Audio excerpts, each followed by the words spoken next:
Okay, so we looked at year one. Now we're going to move into year two.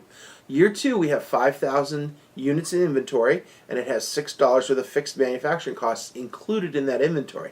And as we look at this statement, in year two, we produced 25,000 units, and we sold 30,000 units. How convenient we got rid of those 5,000 units. So, of course, we have beginning units of inventory of 5,000. Unit sale prices again at 30. They haven't raised their prices.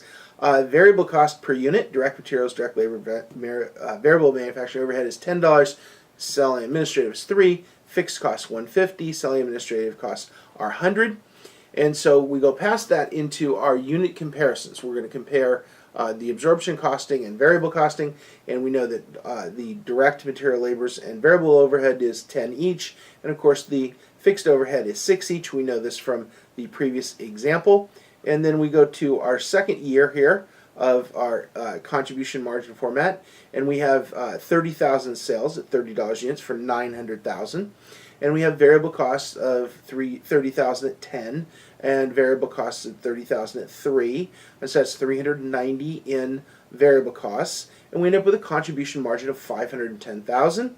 Our fixed manufacturing overhead again is 150. Fixed selling and administrative period costs are 250. So in this case, year two's income statement under variable costing is $260,000. Let's look at absorption costing. So if we go to absorption costing, we see that sales are 30,000 at 3 for 900,000, and our 30,000 times $16. Remember, our product cost is $6 higher because we've included the fixed overhead for 480. Gross margin is 420. We get rid of the subtract the variable sales at 30,000 times 3 and the fixed at 100 for 190, and we find out that our net operating income under absorption costing is $230,000. A $30,000 difference. I wonder where that came from. So if we look at a comparison of the two, we see that our variable costing from net income is $260, and of course we have released the 5,000 units from inventory at $6 per unit, so we have 30,000 there, and our absorption costing was only $230,000. So we can see that in the next year, the absorption costing, if we get rid of the units, it comes back out into the income statement, and our income statement has a reduction in it, where in the first year it had an increase. So we can look at it as that it kind of all washes out in the end.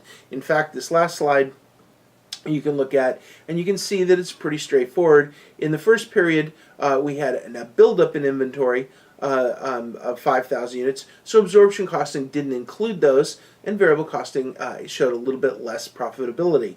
In the second period, we did release those units, so all that fixed overhead was put into the cost into the second period, which of course reduced our net income, and variable costing was a little bit better, and in both cases they totaled $350,000 in net income, so it all comes out in the wash. Absorption costing is required by GAAP, so you're going to do absorption costing. The big reason you would do variable costing is because it's very difficult with all that fixed overhead in the product to compare different product lines for profitability. So because you have so much fixed overhead in there, it's not a direct comparison, so you'd want to look at the variable costing so you can compare across product lines or compare across divisions. It would be a little easier if the overhead wasn't included. So if you take the overhead out, you could look at your variable costing for analysis purposes, and many companies do that. They do it both ways. But absorption costing is included for taxes. So it's not, the absorption costing simply isn't as good for cost and volume profit analysis. And so that's why we would do both, is that in one case you would have a little more better analysis on your profit and your volume examples. For example, we did the bicycles and so on. You would want to put fixed overhead in there if you were trying to figure out whether you should take another order, because fixed overhead certainly isn't in there. You'd only want to use variable costs. So that's a good example of why you'd use it. So that should wrap up the differences between absorption costing and fixed costing, and now we can move on.